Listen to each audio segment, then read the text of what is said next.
kejauhan dari tepian Danau Toba yang indah ya, masih jauh kita, belum balik.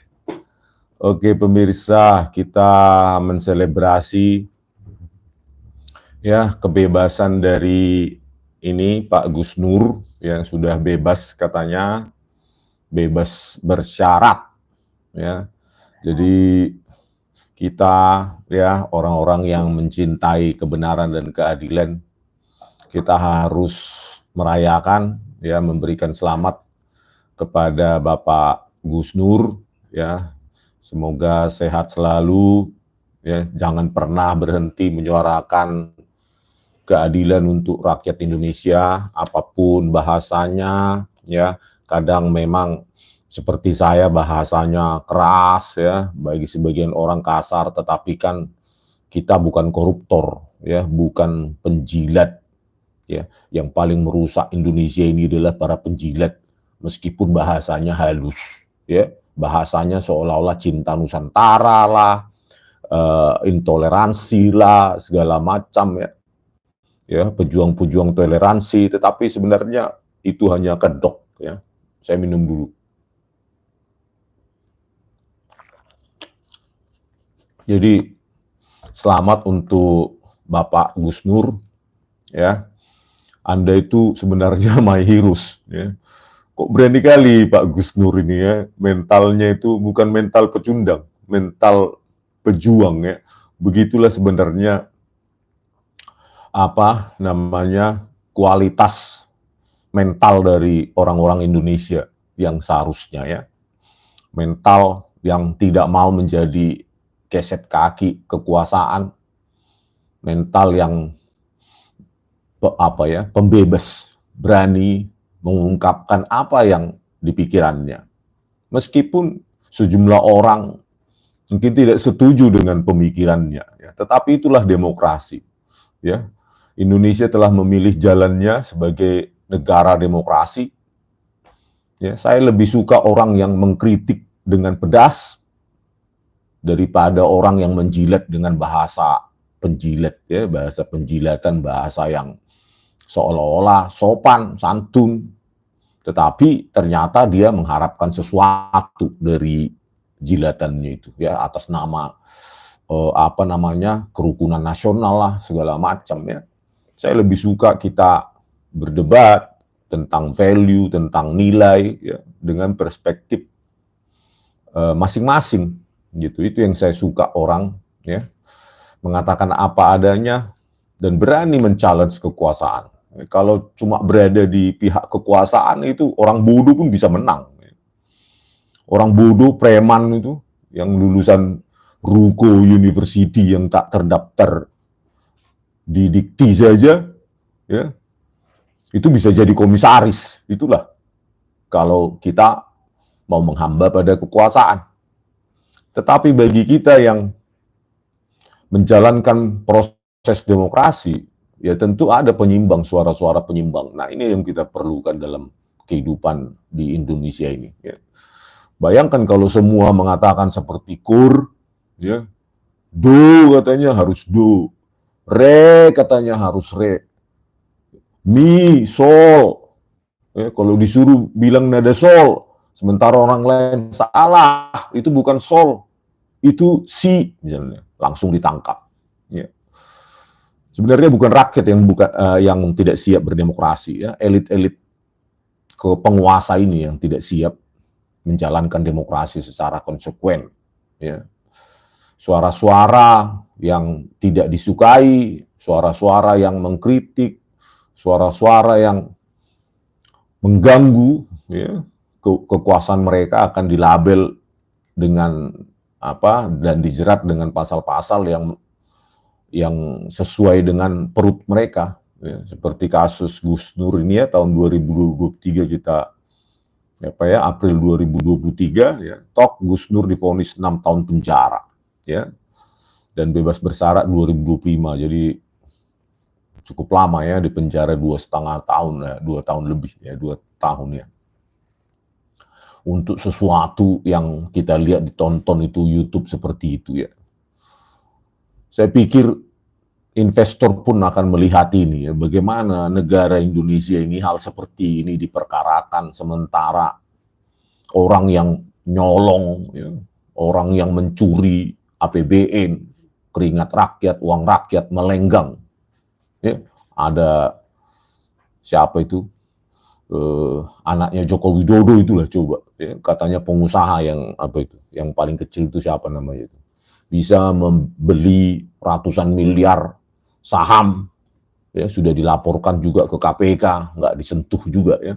Dari mana anak pengusaha yang baru lahir langsung memiliki saham 80 miliar di sini, 80 miliar di situ, 80 miliar di sini, total hampir 300 miliar ya. Untuk anak yang baru belajar bisnis gitu. Sementara orang yang sudah bisnis sampai seumur hidup pun belum tentu punya uang ratusan miliar semacam itu. Ya. Belum lagi putrinya disebutkan itu, Kahiyang Ayu itu, izin tambang batu bara di Maluku Utara. Sampai sekarang KPK memanggil tidak berani. Tidak berani gitu. Banyak lagi kasus-kasus, kasus korupsi minyak goreng, kasus BTS 4G ya, korupsi BTS 4G itu yang menlunya sekarang itu Sugiono, ya, itu disebutkan itu di keputusan itu, ya, 7 miliar atau 8 miliar, coba saya baca-baca. Itulah negara kita ini, dan mereka yang menjilat itu mengatakan Indonesia ini baik-baik saja. Saya bingung. Baik-baik saja karena kalian dapat ya. Maksud saya dapat komisaris lah, ya, dapat apa namanya, ya banyak ya, menteri, dirjen segala macam, dan mereka bisa membayar orang untuk berkomentar ya, buzzer-buzzer itu. Ya, mereka punya kekuasaan, punya duit, dan bisa bayar buzzer ya, miliaran. Ya. Berapa miliar gitu untuk komentar-komentar seperti itu. Sementara ya Gus Dur ya dalam YouTube-nya langsung dipidana dengan ITE ya, atau apa nih juga. Ujaran kebencian, ITE dan penistaan agama, divonis 6 tahun penjara. Bayangkan. Ya, 6 tahun penjara. Ini kita sebenarnya bukan negara demokrasi ya, sudah apa ya, politburo ya, semacam politburo. Ya, ada elit-elit kekuasaan ya, yang tidak mau diganggu, disentil aja pun enggak, apa mereka alergi ya. Mereka disentil saja alergi, seolah-olah negara ini milik nenek moyangnya ya. Mentang-mentang sedang berkuasa langsung kita ditindas, padahal lagi-lagi saya katakan belum tentu orang tuanya atau kakek neneknya tewas atau ikut bertempur melawan penjajahan Belanda maupun Jepang, belum tentu itu. Tetapi sudah merasa Indonesia itu miliknya. Ya, iya.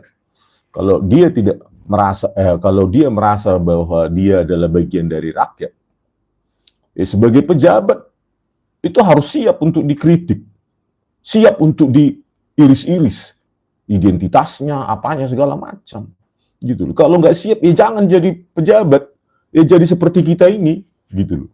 Kalau Anda ya, siap mau makan uang keringat rakyat yang menggaji Anda, ya Anda harus siap dikritik, gitu loh. Kalau enggak, ya sudah sana tiduran atau usaha apa kan gitu. Ya. Ini di Indonesia ini nggak mau jadi pejabat publik, makan gaji dari keringat rakyat, ya, nggak mau diprotes. Ya, kalau diprotes langsung pakai pasal ujaran kebencian, ITE, penistaan agama. Ya. Ya, seolah-olah yang memutuskan ini agamanya paling benar, bisa mendefinisikan bahwa Gus Dur menistakan agama. Ya. Subjektif dan bias. Ya. Tetapi kalau sudah pesanan dari kekuasaan, maka kesalahan apapun bisa dikriminalkan. Ya itulah. Karena ini terjadi, Indonesia ini terjadi karena mungkin banyak juga rakyat yang sudah terbiasa penerima bansos atau penerima bantuan. Ya. Mereka mengira bahwa pemerintahan itulah yang baik, presiden itulah yang baik. Padahal mereka hanya menggunakan instrumen APBN, pajak kita, untuk menjaga citranya supaya baik. Gitu. Ya. Sebelumnya Jokowi anti sekali dengan BLT sebelum jadi presiden. Anti sekali dengan bantuan-bantuan itu, kan pernah dia bilang, kita kasih, jangan kasih ikannya, kasih pancingnya. Ya.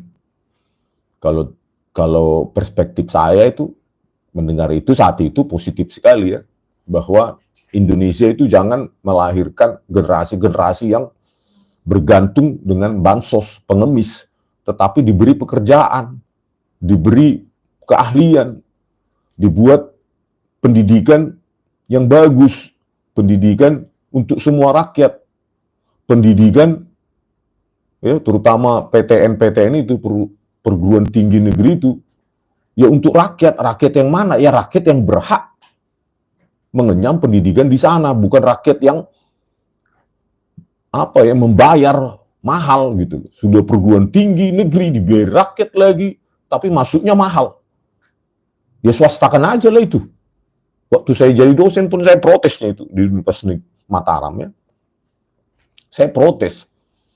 Nggak ada itu kalau korelasi langsung dengan kesejahteraan dosen, walaupun mahasiswa sebelum ada BHMN ya, Badan Hukum Milik Negara, maupun belum, ya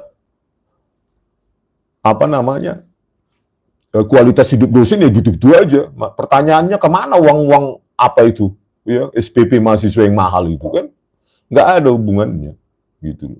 Makanya kembalikan PTN itu sebagai perguruan tinggi milik rakyat, Pak Prabowo Subianto gitu loh. Kementeriannya sekarang ini saya tunggu sudah 10 tahun yang memang nggak ada hope ya. Rezim Joko Widodo nggak penting mungkin hal-hal seperti itu ya. Tetapi Pak Prabowo Subianto ini kan punya keluarga dengan latar belakang pendidikan tinggi semua ya. Latar belakang yang mengenyam pendidikan tinggi harusnya fokus pada pembenahan pendidikan tinggi ya.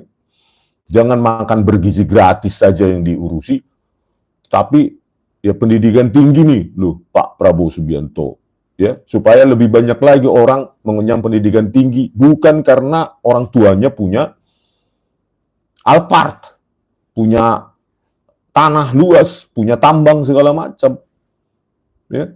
Kita sebagai pembayar pajak harusnya hanya rela membayar pajak untuk PTN-PTN itu, sehingga hanya anak-anak rakyat ini, ya, anak-anak bangsa yang layaklah kita bayar gitu, yang seleksinya ketat seperti zaman kami dulu gitu loh. Jadi mereka pembayar pajak ya tidak tidak merasa rugi. Untuk apa orang kaya kita bayar pajak, kita biayain lagi untuk PTN itu. Kan harusnya perguruan tinggi negeri harus menempatkan dia sebagai perguruan tinggi rakyat. Artinya apa? Ya sebisa mungkin, serendah mungkin ya uang kuliahnya, bukan seperti sekarang ya, masuk 50 juta harus sedia uang sekian puluh juta. Ini loh yang perlu dibenahi Pak Prabowo Subianto, supaya lahirlah nanti generasi-generasi yang punya idealisme dari perguruan tinggi itu. Tapi kalau sekarang harus masuk mahal, meskipun PTN ada yang katanya sampai ratusan juta, kedokteran ada yang miliaran segala macam. Dan ini seperti legal di negara ini gitu. PTN menjadi pusat dari industrialisasi pendidikan tinggi. Kacau gitu. Kalau memang mahal, ya swastakan aja itu PTN-PTN itu. Nggak ada gunanya itu dibayar rakyat itu. Ya. Dan sekarang PTN bukan lagi tempat tempat rakyat untuk mengadu, untuk menyuarakan. Mereka memilih bungkam. Itulah yang paling saya sesalkan. Ya. Beberapa orang saya hubungi, ya setuju, confirm dengan analisa saya, tapi lebih baik bungkam. Karena takut. Dosen kok takut? Nggak usah jadi dosen kalau cuma berani di dalam kelas. Ya, harusnya dosen berani keluar. Gitu loh. Kalau cuma di dalam kelasnya ya mahasiswa takut, bukan takut karena hebatnya Anda, sebagai dosen, tapi takut karena nilai yang bakal Anda berikan begitu protes, nanti Anda kasih E. Tetapi ketika Anda keluar, ya, itu bukan lagi apa, itu dunia nyata, gitu. Tapi kalau hanya berani di dalam kelas, ya, hanya berani kepada mahasiswanya, bagi saya itu bukan seorang pemikir. Ya. Bagi saya itu seorang pengecut. Itu apa kalian pintar tapi pengecut?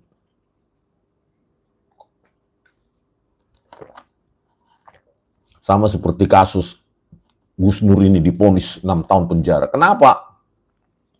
Civil society yang berteriak saat itu, yang protes. Harusnya kan PTN, ya, perguruan tinggi negeri maupun swasta saat itu berteriak. Berteriak bahwa ini tidak benar. Bahwa ini menyalahi demokrasi. ITE ini tutup ini. Gitu. ITE ini hanya dipakai untuk membungkam rakyat untuk memprotes. Apapun perspektifnya harusnya sebagai pejabat publik, ya, apalagi presiden, itu kan orang yang harusnya udah siap dengan protes. Seorang yang mau menjabat presiden harusnya, ya, bahkan caci maki pun harus diterima. Kualitas seorang presiden, caci maki pun harus siap dia terima. Kenapa? Ya karena dia orang yang paling dewasa di republik ini. Orang yang sudah selesai dengan hidupnya. Bahwa harga dirinya, martabatnya tidak terpengaruh dengan protes-protes bahkan caci maki. Karena dia orang yang berkualitas. Orang yang berkualitas tidak akan turun kualitasnya kalau hanya dicaci maki. Kan begitu. Ya. Jadi kalau orang yang nanti mau jadi presiden berikutnya, ya, 2029, berjanjilah Anda bagi mereka yang mau jadi presiden. Ya, jangankan diprotes, Anda harus siap untuk dihina, dicaci maki. Gitu loh, kualitas Anda. Gitu loh. Ya.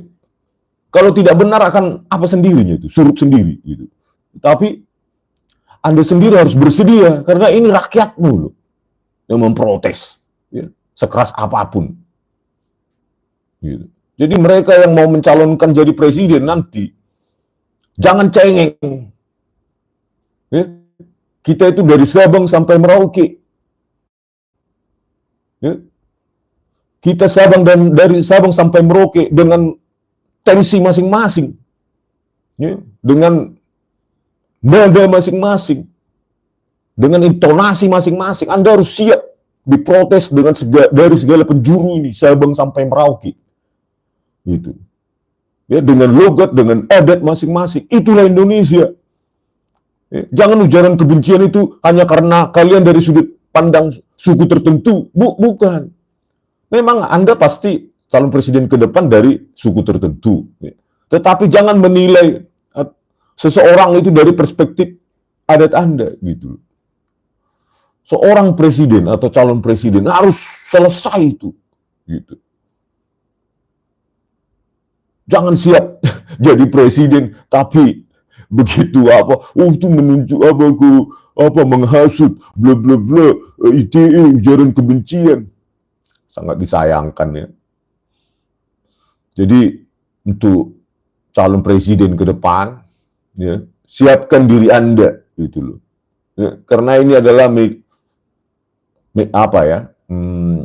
dunia medsos sekarang. Semua rakyat bisa mengkritik presidennya, gitu. Mengkritik itu jauh lebih baik daripada menjilat. Bahaya orang-orang menjilat ini. Karena apa? Menjilat itu pengkhianat itu, pengkhianat. Karena apa? Dia dibayar untuk menjilat. Ya. Kalau nggak salah ini, Jenderal Ahmad Yani mengatakan, sediakan saya 10 peluru, 1 untuk musuh, 9 untuk pengkhianat, katanya, kata temannya kemarin baru bertemu. Coba kalian verifikasi itu. Ya. Jenderal Ahmad Yani, kalau benar statement itu, memang lebih banyak pengkhianat di Indonesia ini daripada musuh. Ya. 1 peluru untuk musuh, 9 untuk pengkhianat, penjilat. Makanya kita dijajah sangat lama karena banyaknya para penjilat-penjilat pengkhianat ini. Itulah yang membuat kita itu terus terjajah dan terjajah sampai sekarang ya. Terjajah secara ekonomi dan terjajah secara segala macam lah ya. Indonesia ini belum benar-benar merdeka. Bersuara saja pun seperti Mr. Gus Nur ini langsung divonis. Sementara banyak orang yang menyolong keringat kita, ya pajak kita itu bebas melenggang, bebas dipanggil KPK pun nggak berani KPK itu. Ya. Ada yang kemarin katanya ratusan triliun cuma dijerat 6 tahun nih, coba bayangkan negara apa lah ini. Ya. Ya. Komposisi hukuman atau logika orang memberikan hukuman itu nggak ada logika matematikanya sama sekali. Ya. Nggak ada coba. Apalah kerusakan yang dilakukan Mr. Gus Nur ini dibandingkan yang apa itu, yang para maling-maling uang rakyat itu, yang sekarang masih menjabat juga. Ya. Tapi ya itu, hukum di Indonesia ini ya seperti itu. Logika memberikan hukuman itu nggak ada matematikanya sama sekali. Tidak ada. Bahkan yang membuat undang-undang pun konyol-konyolan ya, DPR itu. Orang sudah maling, hukumannya cuma 5 tahun, ya, 10 tahun gitu. Ya. Tapi kalau orang yang mengkritik, langsung dijerat 6 tahun, biar bisa langsung ditangkap, biar dibungkam. Ya. Harusnya kan kalau sudah korupsi 1 miliar, ya minimum seumur hidup. Ya. Minimum dinusakambangankan dia, gitu, dimiskinkan. Gitu. Tapi hukum di Indonesia ini ya begini. Dan yang salah adalah kita diam. Ya. Rakyat itu diam. Nggak tahu, rakyat menjadi pengecut karena sudah dikasih imbalan BLT, bantuan langsung tunai, beras, dan bantuan-bantuan lainnya, sehingga civil society ini sangat lemah. Ketika civil society lemah, perguruan tinggi itu diam bungkam karena dikasih entah apa itu, entah jabatan komisaris lah, atau apalah, atau tambang lah, maka yang super power adalah penguasa. Gitu. Ya itu sangat logis ya. Ketika civil society itu lemah, orang-orang yang merasa dirinya baik itu lebih baik bungkam, diam, maka negara, penguasa lah, pemerintah lah yang bisa sesuka hati. Ya. Sesuka hati. Ya. Undang-undang pun bisa diubah oleh Paman Usman di Mahkamah Konstitusi. Terus apalah artinya kita berdemokrasi punya hukum adalah panglima kalau seorang paman pun bisa mengotak-atik. Dikasih hukuman kepada Paman Usman. Tapi produk dari keputusannya itu tetap berlaku. Ciptakan, melahirkan wakil presiden yang kualitasnya seperti itu. Ya. Ya. Cobalah kualitas apalah seperti itu. Katanya generasi muda, tetapi datanglah ke anak-anak muda, jangan ke anak-anak SMA. Anak-anak muda representasinya apa? Civil society, mahasiswa. Itu golden age, sedang kritis-kritisnya. Coba datang ke sana. Ya. Jangan alergi. Kalau memang orang yang berkualitas, ya. Kalau memang IPK-nya di atas 2,3, atau nggak tahu lah katanya Pak Roy bermasalah, itu nantilah kita kulik ya datanya. Setelah kasus ijazah palsu Joko Widodo ini kita bongkar. Kita harus teruskan. Ya. Dan kalian yang sekarang masih bungkam, diam, ya bisa jadi ahli kimia, ahli tinta, ahli kertas. Bersuaralah, berilah pengetahuan kepada publik bahwa cara menguji kertas itu seperti ini. Tekstur kertas pada tahun 1985 perbedaannya dengan tahun 2000-an begini. Ya, bahan-bahan kimia yang dipakai pada tahun sekian begini, tahun sekian begini, tinta yang dipakai begini, gitu. Jadi ngapain kalian takut sama penguasa? Ya? Takutlah pada penguasa, pencipta alam semesta ini, gitu. Ya. Takutlah hanya pada mereka yang menciptakan kita. Ia yang menciptakan kita. Gitu loh. Ya, ngapain takut sama mereka yang juga bakal mati juga kok. Bakal busuknya juga jadi tanah, ngapain kita takuti itu. Ya. Selanjutnya ya, Gus Nur divonis 6 tahun. Terdakwa ujaran kebencian tahun 2023 ini ya, April. ITE dan penistaan agama. Sugi Nur Raharja ya, atau Gus Nur. Nama lengkapnya adalah Sugi Nur Raharja. Divonis 6 tahun penjara. Majelis hakim meyakini Gus Nur terbukti bersalah menyiarkan ujaran kebencian terhadap Presiden Jokowi sehingga menimbulkan keonaran. Coba bayangkan. Ya, sepanjang Jokowi jadi presiden, Gus Nur ini sudah orang ke berapa ya? Dikenakan pasal ITE, ujaran kebencian, penistaan agama. Memang nggak siap dia sebagai presiden. Ya. Memang nggak siap dengan kritik, protes. Saya paling senang kalau di demo, tapi pada saat di demo nggak mau dijumpai. Ya. Saya rindu di demo. Ya. Tapi kualitasnya seperti itu. Ya. Dikritik saja langsung. Pengadilan menimbulkan keonaran, subjektif sekali. Dan itu juga diterima hakim. Ya, wajarlah hakim. Apa ya? Hakim, kita nggak percaya dengan kualitas hakim di Indonesia ini. Kemarin hakim kedua tuh hakim apanya Thomas Lembong ya, Trikasi Lembong. Lembong ya. Nah, itu 60 miliar, coba bayangkan. Kemarin Jarod Richard. Kalau nggak salah ini yang mengadili KM50 juga ini yang 60 miliar ini ya. Ketua hakimnya ya, Arif Nuryanta. Coba saya search dulu ya, sembari saya search dulu. Hakim Arif Nuryanta KM50. Ya, kalau nggak salah ya.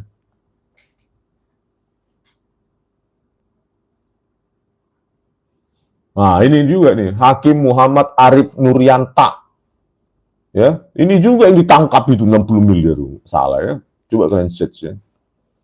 Saat ini menjabat sebagai Ketua Pengadilan Negeri Jakarta Selatan, pernah menjadi sorotan karena membebaskan 2 terdakwa kasus penembakan di KM50 Tol Cikampek. Kasus tersebut melibatkan anggota Laskar FPI yang ditembak oleh petugas kepolisian. Arif Nuryanta, ya, Arif Nuryanta. Iya, Arif Nuryanta. Ya benar dah itu. Ya, si Arif Nuryanta inilah yang membebaskan kedua polisi vonis lepas ya. Vonis lepas terhadap 2 terdakwa polisi. Siapa itu? Fikri Ramadan, Yusmin Ohorela. Ya, itulah. Hakim inilah yang membebaskan itu. Sekarang kena tersangka suap 60 miliar. Pernah vonis lepas terdakwa kasus KM50. Coba bayangkan. Ya. Ini apa ini kualitas mentalitasnya ya, menjadi hakim tapi haus suap. Bayangkan. Beginilah hakim yang memutuskan perkara di Indonesia. Bayangkanlah hakim-hakim seperti ini. Ini kan perlu direvolusi ya ini ya, hukum di Indonesia ini. Seperti janjinya Pak Prabowo ya waktu capres, reformasi hukum. Gitu kan. Bagaimana kualitas hakim semacam ini, hakim suap 60 miliar, ya memvonis lepas ya, kedua terdakwa polisi itu, Yusmin Ohorela dan Fikri Ramadan Tawainela, ya, sampai sujud syukur. Ya yang memvonis begini kualitas hakimnya, ya, kena karma dia langsung kan, karmanya langsung dibayar lunas katanya. Ya. Bisa diterima orang ini logika bodoh semacam itu. Bayangkan CCTV di tol sekitar KM50 20 jam sebelumnya putus, tidak bisa mengirim gambar di server di Bekasi. Coba bayangkan ya. Fiber optik itu, coba bayangkan fiber optiknya putus, bisa diterima orang ini ya, hakim suap. Muhammad Arif Nurianta. Ya, kalau bisa ini dihukum apa ini ya? Di Monas itu. Ya. Nggak boleh di YouTube. Bayangkan lah ya. Rakus duit. Orang-orang semacam inilah dipakai oleh rejim, ya, siapapun rejimnya, terutama Joko Widodo itu. Ya. Mental rusak seperti ini, hakim-hakim bermental rusak. Saya yakin masih ada hakim yang bagus, tapi nggak bisa dipakai oleh penguasa, tidak bisa diremut. Hakim-hakim kotor semacam ini yang dipakai oleh penguasa. Ya. Parah, 60 miliar. Arif Nurianta, tersangka kasus 60 miliar. Kasus 60 miliar ini kasus vonis lepas terdakwa korporasi korupsi minyak goreng. Bayangkan. Ya, saya yakin ini orang juga ini ada kaitannya dengan duit ini, vonis lepas terdakwa KM50 itu ya. Yusmin Ohorela dan Fikri Ramadan Tawainela itu. Udah terbiasa orang ini si hakim kotor. Bagaimana kita memanggil orang ini yang mulia? Mentalnya seperti itu. Hakim tapi bisa memanfaatkan jabatannya, putusannya untuk duit. Harusnya kan hakim memang orang berintegritas. Ya, tidak bisa diatur. Ya, bahkan nyawa pun taruhannya, itulah hakim. Tapi kalau hakim kualitas seperti ini, hancurlah Indonesia ini. Ya. Muhammad Arif Nurianta. Tahe. Inilah tampangnya ini ya, di Tempo bisa kalian apa ini? Judul profil Ketua PN Jakarta Selatan. Tersangka suap 60 miliar, pernah vonis lepas terdakwa kasus KM50. Bayangkanlah ini, ya. Nggak ada malunya lagi. Ya. Sudah tidak ada lagi malunya. Pekerjaannya mulia sebenarnya. Ya, mencari kebenaran, tempat rakyat untuk mencari kebenaran. Tetapi haus, rakus sama duit. Luar biasa. Ya, betapa munafiknya orang ini. Munafik. Cinta akan uang adalah akar dari segala dosa. Uang menjadi tujuan hidup. Ya, luar biasa. Betapa hancurnya sistem peradilan di Indonesia ini, sistem hukum di Indonesia ini.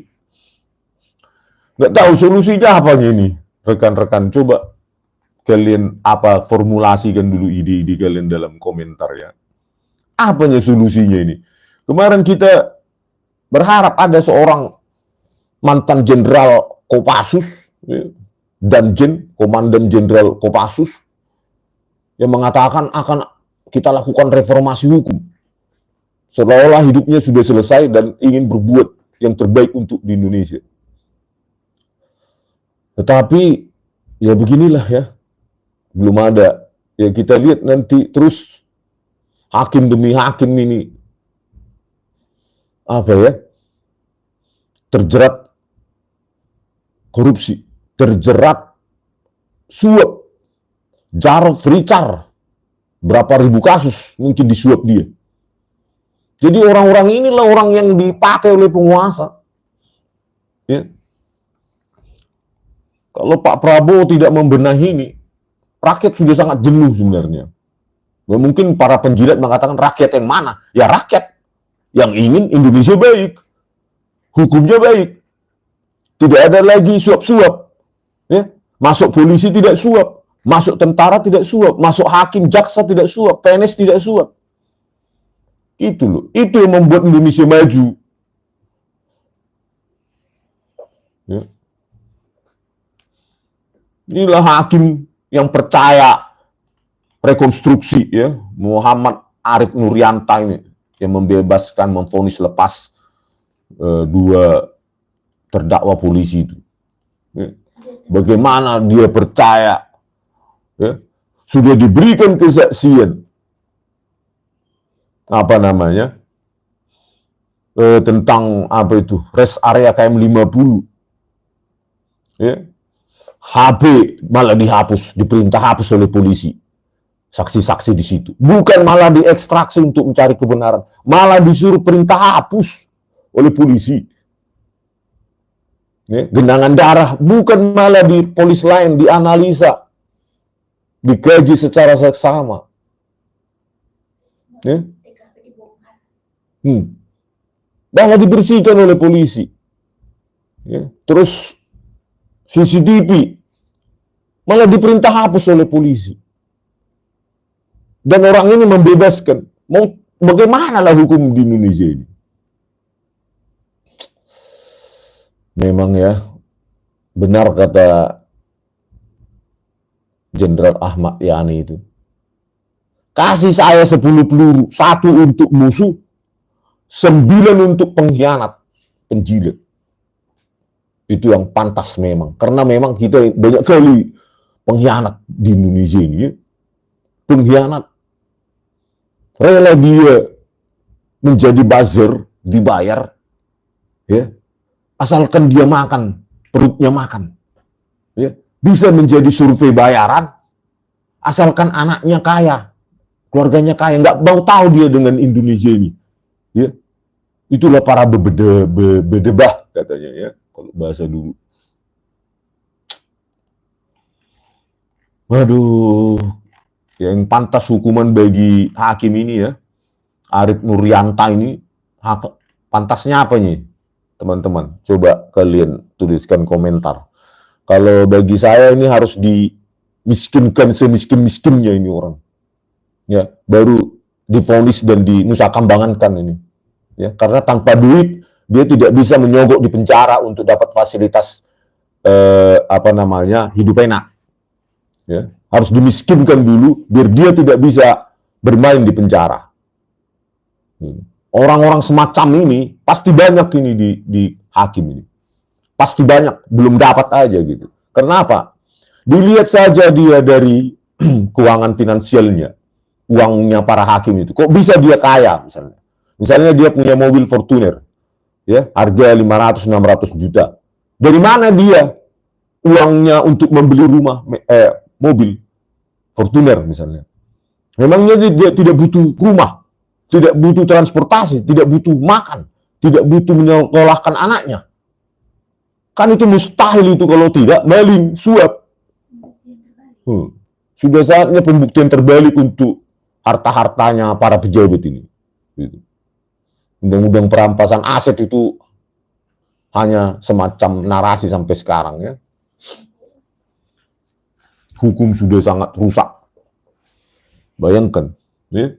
Hakim seperti inilah yang menyidangkan Gus Nur dan lain-lain. Mental apalah itu?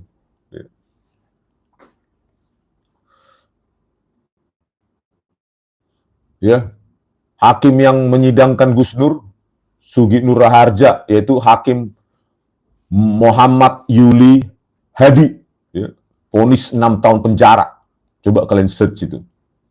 Yuli Hadi. Sekarang dia Ketua Pengadilan Negeri Bekasi. Ya. Ketua Pengadilan Negeri Bekasi, ya, ini orangnya. Yuli Hadi. Sudah puas lah dia jadi ketua sekarang. Puas. Tahe. Hancur negara. Ya. 10 tahun memang kepemimpinan Jokowi itu rusak hukumnya. Rusak semua. Rusak demokrasi, rusak. Hukum rusak. Yang ada dinasti. Dan dia membuat dinasti. Ya, anaknya yang nggak tahu apa-apa dalam kehidupan jadi wapres. Dan masih dijilat juga. Menantunya jadi, modal menantu bisa jadi gubernur di Sumatera Utara. Dipilih rakyat, bansos. Ya, itulah mentalitas para pengemis di Indonesia ini semakin banyak. Ya karena memang dengan KKN, korupsi, kolusi, nepotisme, rakyat makin miskin. Makin miskin menjadi penjilat. Menjadi penghamba. Menjadi pengemis. Hanya dikasih bansos saja, BLT 500.000. Sudah jadi pemilih setia. Ya, bayangkan modal menantu aja bisa jadi gubernur Sumatera Utara. Bentar lagi jadi wapres itu.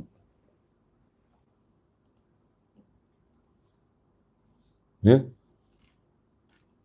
Kalau perspektif orang luar negeri tentu tertawa lihat demokrasi di Indonesia. Ya.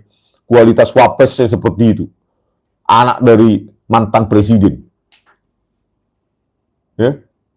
Berprestasi apa itu? Memang agak lain kalian membela itu ya. Kita kan harusnya memiliki RI2 yang kapasitasnya sama dengan RI1 gitu loh. Orang kalau kapasitasnya sama, ya, tentu bekerja sama juga lebih efisien. Ya, saya saja kalau misalnya saya punya rekan untuk mengerjakan proyek, kalau dia jauh di bawah saya, ngapain? Masa saya untuk mengajari dia, padahal dia juga mengerjakan proyek, kan begitu. Lebih baik saya single fighter daripada saya bekerja sama orang yang kapasitasnya jauh di bawah. Untuk apa? Pasti tidak efisien. Malah sibuk mengajari, malah menghabiskan waktu. Kan? Bayangkanlah bagaimana Mr. Prabowo Subianto mengajari-ajari orang ini. Coba bayangin, apa nggak capek? Ya. Oke, Saudara Gibran, Anda saya utus untuk apa dulu? Menyerap aspirasi dari kampus, dari universitas. Oh, tentang apapun itu, tentang demokrasi, hukum, HAM, ekonomi, dan lainnya. Serap dulu aspirasi dari kampus. Langsung bingung dia. Ya, cemas, nggak bisa tidur. Akhirnya buat alasan. Nggak pernah. Masa kualitas wakil presiden begitu? Dibayar oleh rakyat. Tapi kualitas wakil presiden begitu. Kita akan membutuhkan wakil presiden yang punya pemikiran karena dia sangat berpengaruh dalam mengeluarkan kebijakan. Jadi dia harus punya pemikiran yang sudah internasional harusnya. International minded. Bukan malah membagikan apa itu, cuci muka, skincare, biar enak belajar, nggak minyak-minyakon. Tahe. Bagi-bagi susu. Itu aja nanti sampai 5 tahun lagi, 2029. Coba kalian lihat itu. Pasti patternnya begitu aja mampunya. Ya. Inilah produk dari dinasti. Otak-atik konstitusi lewat paman. Ya, sehingga Joko Widodo ini masih punya kekuatan lewat anaknya. Jadi apapun hukum yang menjerat dia nanti bisa dipakai. Ya. Makanya rakyat ini cerdaslah kalian. Ya. Bukan apa-apa ya. Ya untuk Indonesia gitu loh. Kalau Indonesia ini baik kan untuk kalian, anak cucu kalian. Tetapi kalau kalian hanya menutup diri, ya, atau menjadi buzzer bayaran, apa nggak sadar kalian Indonesia ini akan hancur karena penjilat-penjilat seperti kalian.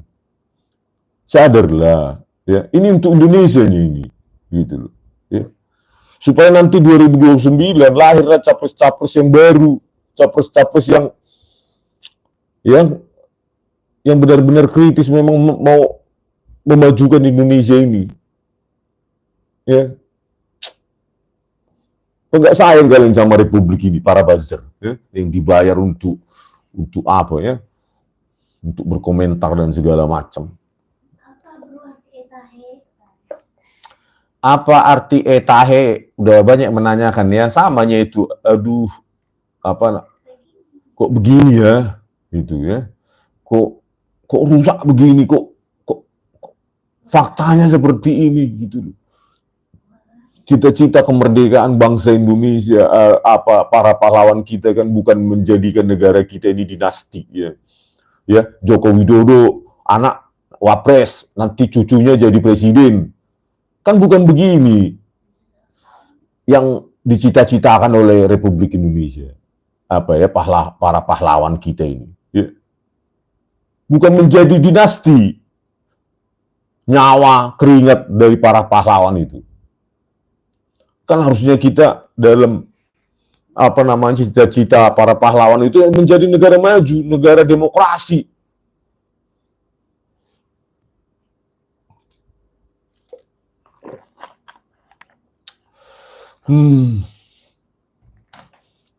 Ayo para civil society, kalian jangan diam, kalian bisa buat video, kalian bisa ya bersuara, ya buatlah gerakan untuk bersuara. Kita nggak boleh takut. Enak kali mereka siapa rupanya ngancam-ngancam kita, ya dengan pasal-pasal ITE ujaran kebencian. Orang justru kita sayang sama negara ini, gitu. Pengkritik itu yang paling sayang sama republik ini. Dia care, memberikan perhatian supaya Indonesia itu benar, tidak lagi ada KKN yang menjadi menteri minimum itu yang tidak punya kasus. Coba ada menteri-menteri Pak Prabowo Subianto ini, banyak kali kasusnya. Libas itu Pak, ganti. Sudah 6 bulan ini. Kami butuh menteri-menteri yang punya kapasitas lah, yang bersih. Bukan produk dari balas budi. Susah ya Pak Prabowo Subianto. Ya. Makanya setelah ijazah palsu Jokowi Widodo ini kita ungkap ya berdasarkan teknik-teknik atau metode ilmiah, ya, authenticity versus fakeness, authentic versus fake, asli versus fake, ya, palsu. Ya. Besok ada tayangan di iNews live, kalian tonton ya. Mudah-mudahan saya, Pak Roy Suryo dan Bu Tifa hadir bertiga di sana di iNews, sudah diundang. Ya, jam berapa itu? 19.00 atau 19.30 mungkin ya. Besok malam live. Mudah-mudahan ada ahlinya dari Pak Joko Widodo ini, gitu loh. Ya, ahli itu. Ya, jangan buzzer, apalagi lulusan Ruko University. Ya, Ruko University yang jadi komisaris. Apa enggak ada orang yang cerdas jadi komisaris sampai yang dari Ruko University pun jadi komisaris? Hanya karena dia punya ormas. Kacau Indonesia ini. Sedikit yang punya ormas yang maju. Ya akhirnya semua orang berlomba-lomba mendirikan ormas. Ya, supaya siapa tahu dengan menjilat-jilat bisa jadi komisaris. Ya.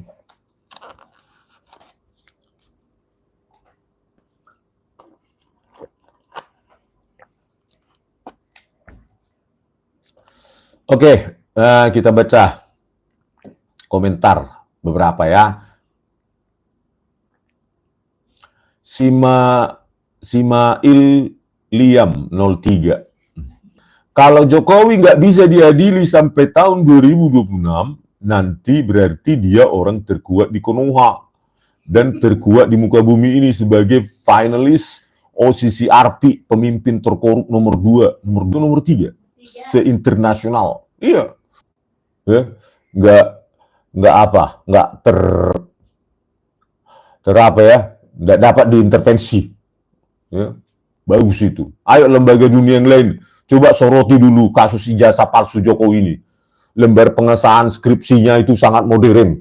Ya, dengan alasan buzzer-buzzernya mengatakan itu IBM typewriter IBM bla bla bla segala macam lah itu. Padahal nggak berani mereka merekonstruksi. Coba pakai IBM itu, bisa nggak menghasilkan lembar pengesahan skripsi semacam itu? Ya.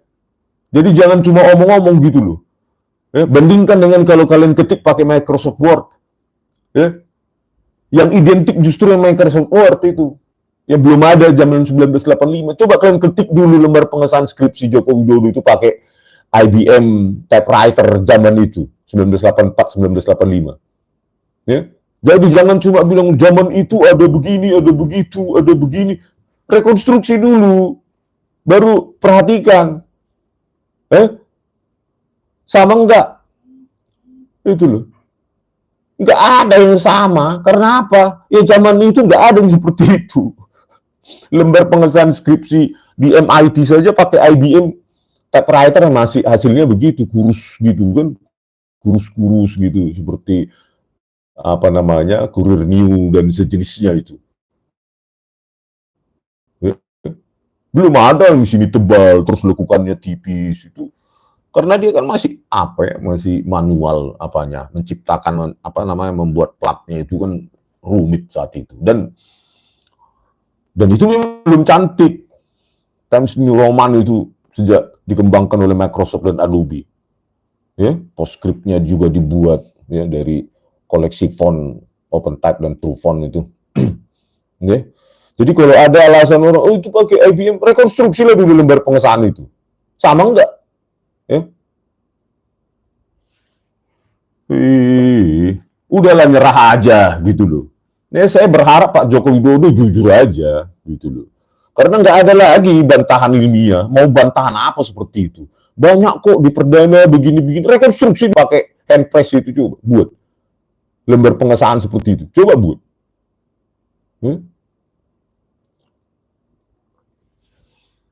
Banyak alasan, tapi nggak berani merekonstruksi. Karena ketahuan jelas bedanya.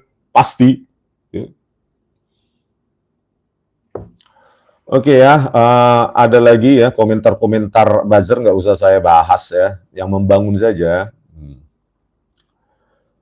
Oke, Pak Rianto, Mas Anies dan Mas Rismon pemikiran mantap saat ini, Jos.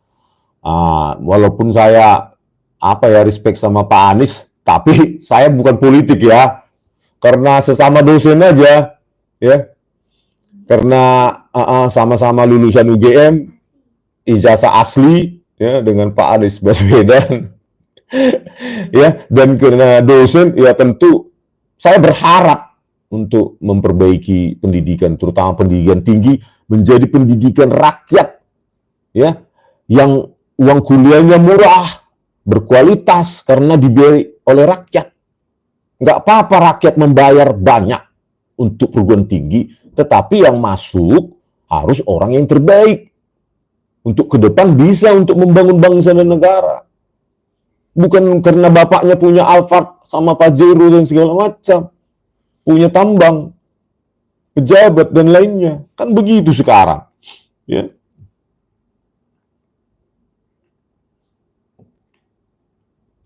Terus Pak apa nih ya?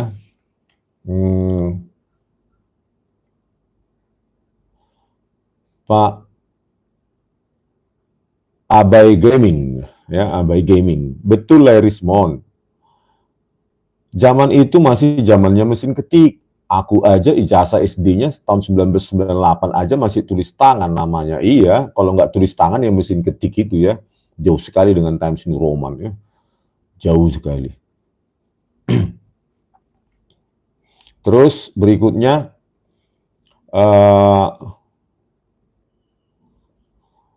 apa ya? Aduh, bahasa apa ini ya? Bahasa Jawa ini. Saya bingung, komentarnya sih bagus, tapi bahasa Jawa saya nggak tahu bacanya. Sansekerta. Oke, lanjut ya.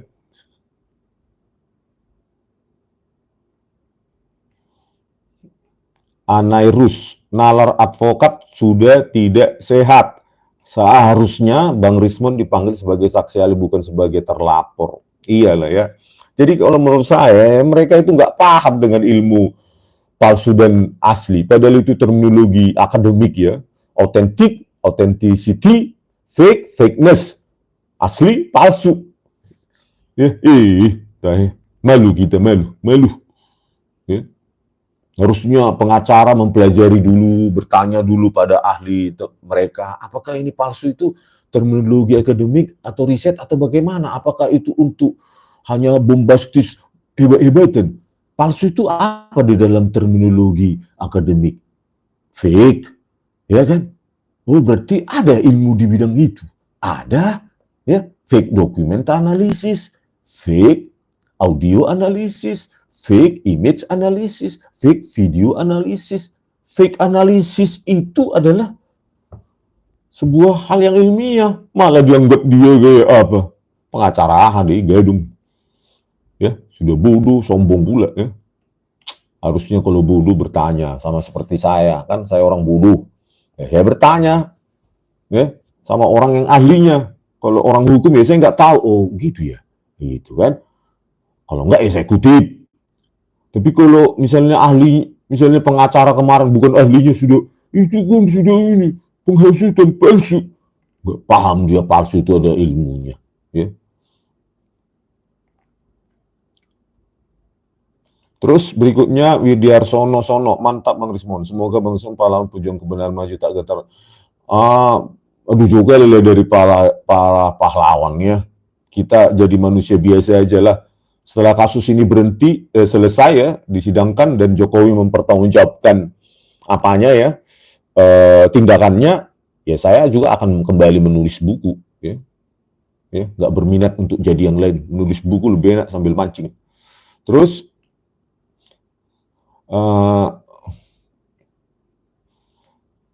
Cece, saya suka pernyataan seharusnya kalau bodoh bertanya. Iya benar bertanya, bukan mengancam. Iya ya, saya kan bodoh, terutama dalam hal hukum, kimia dan lain-lain. Ya tanyalah, ya tanya, jangan sok paham hanya karena pengacara di sisi penguasa langsung lapor gitu ya. Bingung polisinya, apa ini? Gitu, lapor. Maksudnya apa? Buktinya apa itu? Dia hasut, ada kerusakan dan segala macam. Bingung, polisinya sendiri bingung. Apalagi nanti kalau saya tersangka kan saya teriakkan lagi tuh. Tito Karnavian, Krisnamurti, Muhammad Nur Al-Azhar, Christopher Harimanrianto memanipulasi barang bukti digital aja nggak dijerat. Halo, Kapolri Listio Sigit Prabowo, kenapa bungkam Anda? Ya. Itu Tito Karnavian, Krisnamurti, Muhammad Nur Al-Azhar, Christopher Harimanrianto, kenapa bungkam Anda nggak ditangkap? Ada bukti itu di metadatanya, bukti fix. Nggak berani kau nangkap kan? Coba. Berani kau tangkap saya, Listio Sigit Prabowo, akan saya teriakkan Tito Karnavian, Krisnamurti, Muhammad Nur Al-Azhar, dan Christopher Harimanrianto. Jelas-jelas memanipulasi barang bukti digital, kasus Jessica Wongso. Ya. Kita tanding nyali. Oke. Ya. Kalau saya dituduh penghasutan dengan pasal-pasal karet gini, kenapa yang sudah jelas bukti material, metadata video CCTV itu? Ya, Tito Karnavian, Kapolda Metro Jaya 2016, Krisnamurti, Dirkrimum, Polda Metro Jaya 2016, Muhammad Nur Al-Azhar, Kepala Laboratorium Komputer Forensik Barreskrim saat itu, Christopher Harimanrianto, ahli forensik yang dipakai oleh Tito Karnavian. Bekerja sama mereka dengan jaksa-jaksa itu menghadirkan video CCTV yang kabur. Ternyata pakai software untuk mengaburkan, software gratis lagi, Freemake dan iRedsoft. Tangkap itu. Hei, Listio Sigit Prabowo, kalau enggak mundur kau. Parah kau itu. Kita uji nyali dulu. Saya akan teriakkan terus itu. Bagaimana saya ditersangkakan dengan cuma pasal karet seperti ini, sementara yang sudah jelas-jelas bukti materi, ya, bukti ilmiah itu, kau diamkan hanya karena mereka polisi, ya, Christopher Harimanrianto dan siapa itu, Krisnamurti aktif, Muhammad Nur Al-Azhar aktif, Kombes dia sekarang, Krisnamurti itu Irjen, Tito Karnavian Kapolri mantan, kau diamkan. Polisi itu bukan milik nenek moyang kalian. Rakyat yang membayar pajak itu. Dasar. Coba aja berani. Saya akan lebih keras meneriakkan. Akan hancur di publik itu. Ya, nama-nama Tito Karnavian, Krisnamurti, Muhammad Nur Al-Azhar, dan Christopher Harimanrianto. Akan lebih banyak orang mengetahui di podcast saya sebutkan. Nah, di wartawan nanti saya sebutkan. Ya, kalau nggak dilarang di iNews juga nanti akan saya sebutkan. Gitu. Ya, takutnya pemiliknya takut, ya kan? Kita nggak tahu kan. Ya. Kalau pengacaranya Jessica dulu nggak melarang saya menyebut Tito Karnavian dan Krisnamurti di pengadilan, saya sebutkan tuh PK itu. Ya.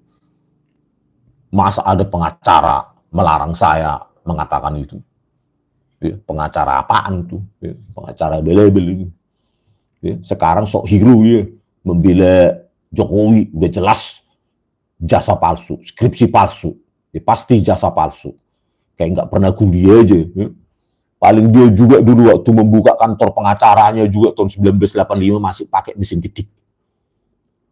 Logika seperti itu aja pun nggak paham. Katanya percaya bukti material, bukan kesaksian. Waktu bertemu sama saya, sekarang saya muak. Ya. Muak pada orang munafik. Saya kira orang baik, ternyata munafik. Ya. Paling anti saya sama orang munafik. Walaupun dia orang Batak, ya, dari kampung yang sama, Siantar. Munafik ya munafik aja ya. Nggak ada urusannya dengan latar belakang itu. Paling benci saya orang kelihatan baik tapi munafik. Itulah ya. Jadi kalau saya ditanya kenapa Bang di sini apa ya karena saya kan sesuai dengan kebenaran yang menurut ilmiah yang saya pelajari. Ya. Itulah membuktikan saya independen, nggak bisa disetir. Bisa saja saya disetir. Waktu sengketa Pilpres kemarin mau diajak, saya tolak. Ditelepon sampai 2 kali, saya tolak. Ya. Ngapain saya mendukung Gibran perusak konstitusi itu? Ya. Pret. Lebih baik hidup mancing di Danau Toba dapat ikan mas, enak, digoreng, diarsik, diurah, niura, enak. Ya, tidur tenang. Walaupun rekening di bank cuma 100.000, tapi hidup nyaman. Ya. Ya kan? Walaupun di rekening 100.000, ATM-nya sering minta maaf, ya maaf, saldo Anda tidak cukup, katanya gitu kan? Nah, ya kan? ATM sering kali minta maaf sama saya.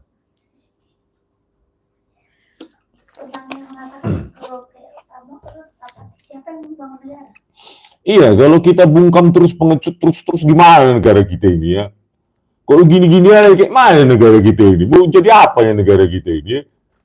Bayangkan lah, bocil begitu yang belum banyak pengalaman hidup jadi wapres. Dari gestur saja bukan well educated itu. Ya, dari gestur, cara dia berbicara, pemikiran dia. Bayangkan lah, kayak gitu jadi wapres. Hanya ada di negara Konoha katanya. Tapi kan kita menertawakan bangsa sendiri. Parah. Sedih kita ya, apalagi mereka-mereka ya, kalian-kalian yang cucu dari para pahlawan yang tewas di memperjuangkan kemerdekaan kita ya, nangis kita ya. Nangis.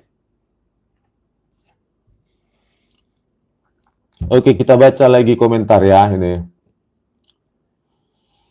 Arif Hidayat, negara akan maju kalau BRIN dipimpin sama Bang Rismon. Enggak juga lah Pak, ya. Cuma kita harus agitasi supaya mereka berani bersuara gitu ya. Banyak kali orang pintar, cuma lebih memilih untuk diam, itu yang sayang ya. Kalau saya lebih baik saya posisi di independen, nggak diatur, kan enak kan? Nah, jadi siapapun bisa kita suarakan. Nanti kalau saya jadi ketua ini, jangan ya, tolong, nanti jangan sebutkan ini, jadi budak saya, ya, biarkan aja kita desak gitu loh, ya. Tapi kalau presidennya bagus, ya mungkin kita pertimbangkan ya. Misalnya, oke, kau jadi misalnya, kau jadi ini ya, ribak semua yang korup itu. Kalau ada jadi presiden kayak gitu kan, nyawa saya taruhannya ribak, bahkan keluarga saya pun ribak gitu, ya kan? Barulah kita pertimbangkan gitu loh. Tapi kalau presidennya cuma omong-omong, malas juga. Teoritis. Nanti disentuh ini dimarahi kita. Jadi keset kaki kita. Enak kali kau hanya karena gajian.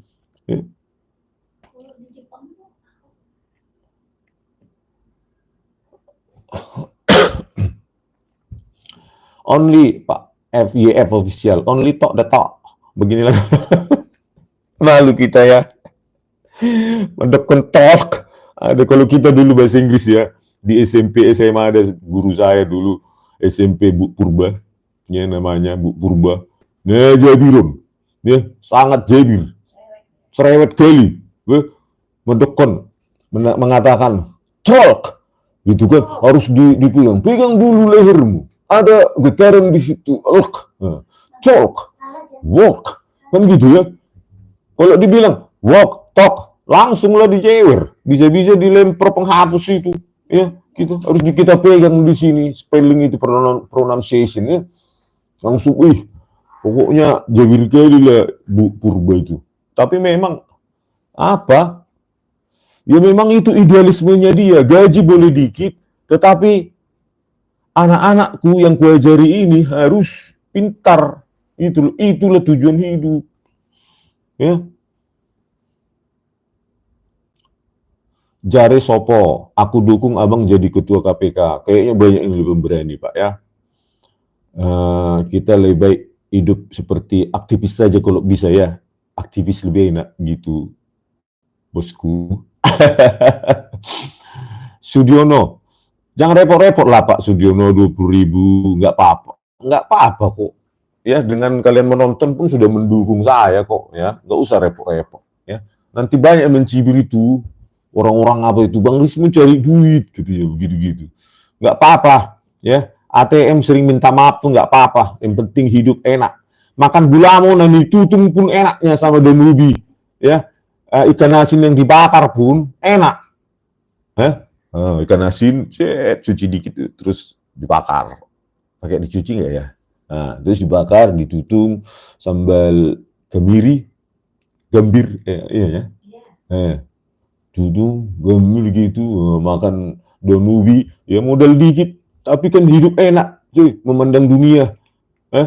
Iya kan, bukan nyolong terus takut lu dia kan, nggak bisa dia tidur. Kapan apa curianku, korupsiku ketahuan ini? Kan gitu tidur. Otaknya jadi selek ya, agak lain akhirnya apa namanya?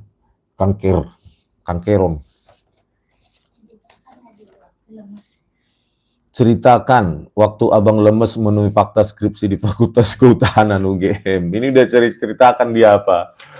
Tontonlah ya di Bang Samad, Abraham Samad Speak Up, dan Bang Refli juga ada saya di Bang Refli, di Forum Keadilan juga, di apa namanya, di Sentana TV channel ya, di kanal-kanal perjuangan apapun, bukan harus ada saya ya, semua yang mendukung itu kita harus bersuara karena kita tidak bisa lagi mengandalkan media mainstream, saudara-saudaraku. Ya, perjuangan itu, kebebasan pers itu hanya ilusi sekarang. Ya, mereka bisa disetir, ya. Tetapi mereka ingin Indonesia baik. Itulah hancurnya, ya. Mereka bisa disetir, tetapi ingin Indonesia baik. Bagaimana ceritanya itu? Kan? Nah, cerita tentang fakta menurut fakta. Nah, sekitar Maret ya, Maret tanggal 19 itu berapa itu? Pertengahan Maret, itu kan saya bersama istri datang ke Fakultas Kehutanan UGM. Ya, perpustakaannya itu. Sebelumnya memang ya, saya sudah analisa frame demi frame itu. Pada saat Dr. Sigit Sunarta itu mempertontonkan ijazah maupun lembar pengesahan skripsi itu sebentar, itu kan saya analisa frame demi frame, benar ini gitu kan. Tetapi supaya lengkap ya, saya mendapatkan primary source, sumber primer, saya nyampe ya ke Fakultas Perpustakaan Fakultas Kehutanan UGM. Nah, ketika di hadapan saya ada skripsinya Joko Widodo itu, saya terus terang, saya lebih baik saya minta maaf dan dihukum ya atas kesalahan analisa saya daripada skripsi itu benar-benar nggak benar, hasil rekayasa gitu. Saya lebih baik saya minta maaf dan dihukum. Lebih baik gitu, saya akan datangi Pak Joko Widodo, saya minta maaf dan silahkan saya dituntut gitu. Lebih baik saya itu daripada saya menemui fakta bahwa saya benar gitu loh. Pengamatan saya benar. Nah, sampailah di situ saya buka lembar pengesahan itu ya, terutama itu kalau huruf halaman judul itu cenderung bisa dipakai hand press karena kaku ya, kita lihat dari huruf U-nya saja tidak ada lekukan yang baik, cenderung kaku, itu sudah hand press lah itu zaman itu banyak. Tetapi pada saat lembar pengesahan skripsi saya buka, waduh, kok analisa saya benar ya. Times New Roman, ada sejumlah apa namanya, tempat itu di teks itu kalian lihat di tanda tangan nama segala macam pakai bold juga ya, boldnya sempurna lagi. Aduh, kok bisa saya benar? Saya pikir saya lemas, ya. Saya lemas, kok bisa saya benar? Harusnya saya salah. Nggak apa-apa pun saya dihukum, yang penting Pak Joko Widodo itu benar. Lulusan UGM tidak menjadi noda hitam dari sejarah Indonesia. Tapi kok begitu yang saya dapatkan, akhirnya saya lemas. Istri saya pun lemas. Akhirnya kami setelah itu nongkrong di kafe. Kok bisa seperti ini ya? Kok saya yang benar? Dalam perspektif saya benar. Harusnya kan lembar pengesahan itu harusnya mesin ketik aja gitu. Sesuai dengan zamannya. Karena tahun 1988 saja ada skripsi di Universitas Islam Indonesia di Yogyakarta itu pakai mesin ketik dan semua lengkap. Tanda tangan dosen pembimbing, penguji, dekan, dan lainnya. Iya, terus saya lihat kertas secara visual saja usianya sudah jauh berbeda itu. Ya, prakata, mulai dari prakata udah lecek lagi, maksudnya sudah usang gitu, coklat gitu. Itulah yang membuat saya sedih. Sedih bukan karena apa? Karena analisa saya sesuai dengan yang saya kaji sebelumnya, sebelum melihat gitu. Maunya saya yang salah dan saya minta maaf dan siap dihukum. Lebih baik saya yang dihukum. Gitu. Ya. Oke. Nanda Priyatna Harahap. Ya. Analisa dari Dr. Tifa mengenai analisa anatomi wajah yang tidak bisa berubah. Hal ini sangat sinkron dengan analisa wajah yang dilakukan Dr. Rismond. Kesimpulan data ilmiah akan kalau Dr. Tifa kan menganalisanya berdasarkan fisiologi, ya, anatomi gitu, ya, bahwa bentuk hidung, bentuk mungkin rahang, ya, bibir, atas, bawah, telinga itu nggak berubah banyak, ya. Kalaupun berubah ya berubah sedikit gitu. Dengan bertambahnya usia itu bidang kajiannya. Kalau saya kan pakai deep learning AI ya. Saya lakukan pre-processing dengan image processing ya dapatnya itu. Ya. Ternyata lebih sesuai, lebih cocok dengan Dumatno itu, Budi Utomo. Ya di ijazah yang disebar PSI. Ya. Ya jadi bukan di karang-karang ya, oh ini supaya sesuai begini ya, memang itu outputnya mau bilang apa kita ya, nggak mungkin saya bilang yang enggak outputnya itu, jadi bagaimana lah ini kan, jadi ketemu mungkin begitu ya, jadi analisis anatomi ini, padahal nggak ada koordinasi juga dengan Dr. Tifa, ketemu aja pun baru sekali kemarin di UGM, ya mudah-mudahan bisa ketemu lagi di iNews besok, berkenan hadir Bu Tifa, itulah yang kedua kali. Dan tidak ada koordinasi apapun. Independen, Pak Rosyuro melakukan di sana, Bu Tifa di situ, saya di sini, kan gitu, gitu-gitu aja. Ya, kalau itu yang ditakuti, memangnya ada kami berkoordinasi untuk menghasut? Kuna dong ngetong koordinasi dan mau menghasut. Dia membui sendiri-sendiri, apalagi kajian sendiri-sendiri kok. Ya, oke. Yang selanjutnya, saya bacakan lagi, biar puas kita ya. Udah 1 jam 13 menit.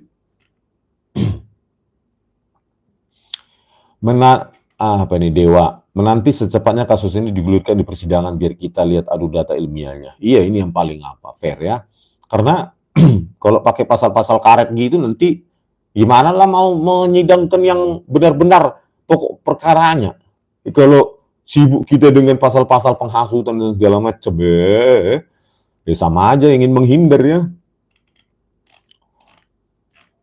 Ada yang ketawa. Apa tadi? ATM minta maaf. Minum dulu. ATM minta maaf.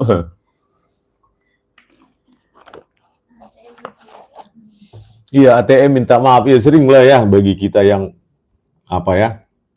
biasa-biasa aja itu ya.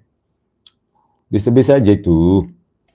Kalau ada duit, ada. Kalau nggak ada. Kita gitu aja. Have fun aja hidup ini. Jangan jadikan uang sebagai tujuan hidup, itu aja lah. Ya. Ijazah palsu dilarang komentar, Pak Hendra Budiawan.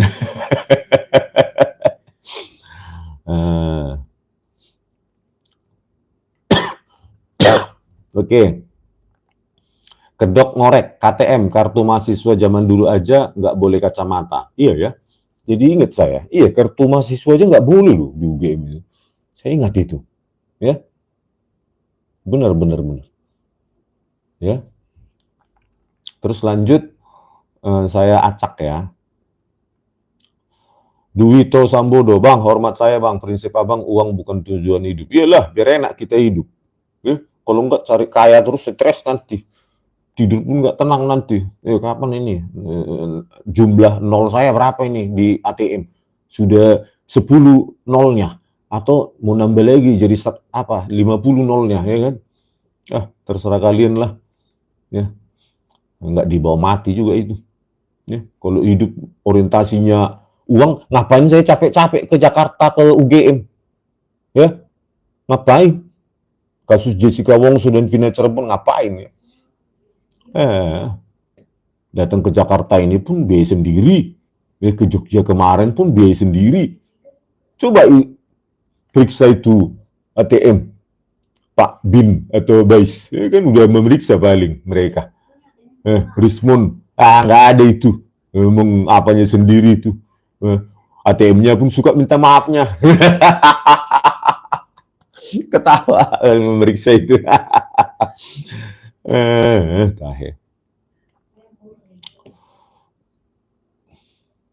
Oke. Siapa lagi nih? Orang pinggiran.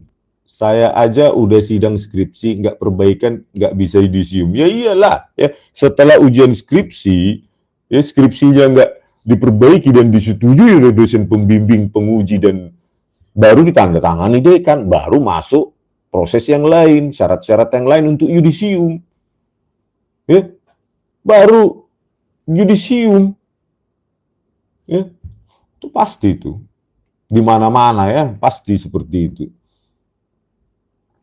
Maya Komeila. Itulah alasan saya memilih tinggal di luar negeri, karena negeri sendiri tidak baik-baik saja. Semangat, Le. Iya sih, Pak Maya Komeila ya. Ibu atau Bapak ini? Iya sih, memang di luar negeri semua sudah teratur, demokrasi bisa dijamin, tetapi ingatlah setelah ada bertinggal di sana, tetap ingat Indonesia kembalilah. Ya, karena memang ya kalau enggak kalian yang sudah mengalami nilai di negara tersebut,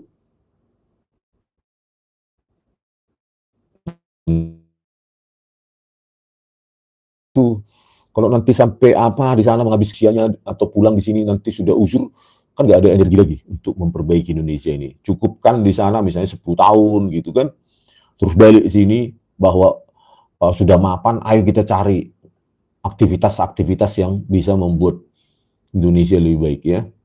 Kemarin saya ketemu di ikatan alumni seluruh Indonesia, itu banyak ibu-ibu loh yang sudah berumur, tetapi dia punya value untuk untuk lebih baik, Indonesia lebih baik. Ibu-ibu juga banyak yang sudah berumur. Kadang-kadang saya ini juga ya, introspeksi juga ya, waduh, ibu-ibu yang sudah berumur ya, mau capek-capek panas-panasan untuk menyuarakan ya, bagus. Kemarin jumpa juga dengan Bang Ramadan Pohan, sesama sentermen ya. Bang Ramadan Pohan, sentermen itu. SMP 4, lulusan SMP 4 Negeri Sentar, dan SMA-nya ke Medan, katanya SMA 3 Medan. Ya, Bang Ramadan Pohan. Lulusan FISIP UI ya. UI S1-nya. S2-nya Amerika, S3-nya Unpad ya kayaknya.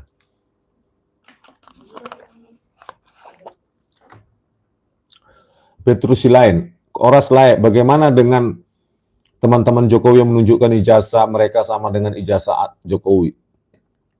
Ya, kan bisa dicetak semua, Le. Satu itu. Yang kedua, waduh banyak sekali yang jadi komisaris tuh, Le, ya. Yang muncul-muncul itu. Yang satu di komisaris PTPN ini, satu komisaris BUMN ini, gitu loh. Kalau Le percaya hal-hal seperti itu, ya silahkan, gitu loh, ya.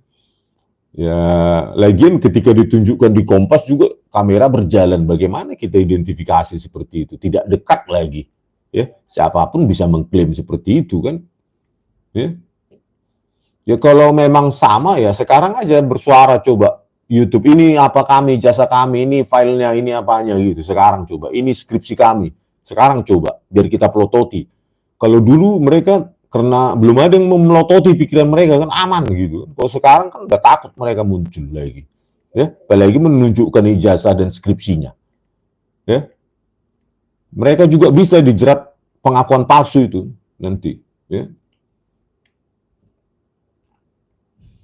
Boa Murti, Bang, bongkar juga tuh ijazahnya Bahlil, gelar doktornya benar nggak? Aduh, itulah ya. Parah, ya. Tapi UI lebih baik lah berani mengatakan, ya nggak tahu sekarang, ya. Kiandra Tasbiha, saya mendukung Bang Rismo Nasional 11 triliun persen. Sebetulnya masyarakat itu sudah curiga. Masa lulusan UGM kok bahasa Inggrisnya belepotan, public speakingnya berantakan, tidak punya narasi, ya, ya betul juga itu. Tapi lebih kepada juga masa lulusan UGM lalu menunjukkan ijazahnya, sebuah prestasi, bukan aib. Bayangkanlah prestasi loh, lulus S1 Fakultas Kehutanan UGM, malah aib dianggapnya. Nanti di pengadilan saya akan, kalau diminta hakim baru saya tunjukkan. Lulusan UGM nggak kayak gitu bro, ya dia bangga, keluarganya bangga dia lulusan UGM, apalagi Fakultas Kehutanan yang sangat susah dengan masuknya itu, bangga, ya nggak perlu pengacara atau preman untuk apa itu, membela dia untuk menunjukkan ijazahnya. Siapa yang mendalilkan itu yang ini, ya parah. Ya harusnya lulusan UGM ya bangga gitu loh. Lulusan UGM itu overconfident, apalagi zaman itu. Ya, sangat bangga. Nggak perlu itu pengacara dari Jakarta untuk siapa yang mendalilkan, itu yang menuduh, yang membuktikan. Tidak ada kewajiban Bapak untuk menunjukkan kepada publik. Ini presiden buruk. Ini demi rakyat katanya. Kalau demi rakyat ya tunjukkan aja. Logikanya berantakan.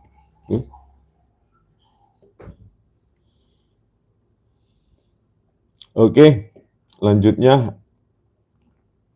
Hari, jaringan UGM 1, Erlangga Hartarto 2, Mahfud MD 3, Muhajir Effendi 4, Menteri Sekretaris Negara Mensesnek Pratikno 5, Pramono Anung 6, Retno 7, Budi Karya Sumadi 8, Basuki. Ya, nggak tahu mereka kan nggak tahu ya ijazah palsu atau ijazah asli kan. Semoga ijazah asli ya. Oke pemirsa ya, sampai jumpa besok. Besok lagi saya usahakan ya, karena saya ada pertemuan hari ini. Teruslah bersuara kalian, kalau bisa buat YouTube bersuara ya, dan nikmati proses demokrasi Indonesia ini, nikmati. Gitu. Sepanjang kita menggunakan media sosial untuk sesuatu yang untuk perbaikan Indonesia, why not gitu loh. Ya, daripada menjilat-jilat, ya lebih baik mengkritik. Pengkritik itu jauh lebih cinta negaranya daripada pengkhianat, penjilat. Ya, sampai jumpa besok, dan besok jangan lupa ditonton di iNews, ya, iNews malam kalau nggak salah 19 ya. Mudah-mudahan semua hadir, ahli dari sana juga hadir. Ya, kita membuka diri terhadap apapun pendapat mereka. Ya, sepanjang masuk logika kita akan terima. Sampai jumpa di video kami selanjutnya. Horas.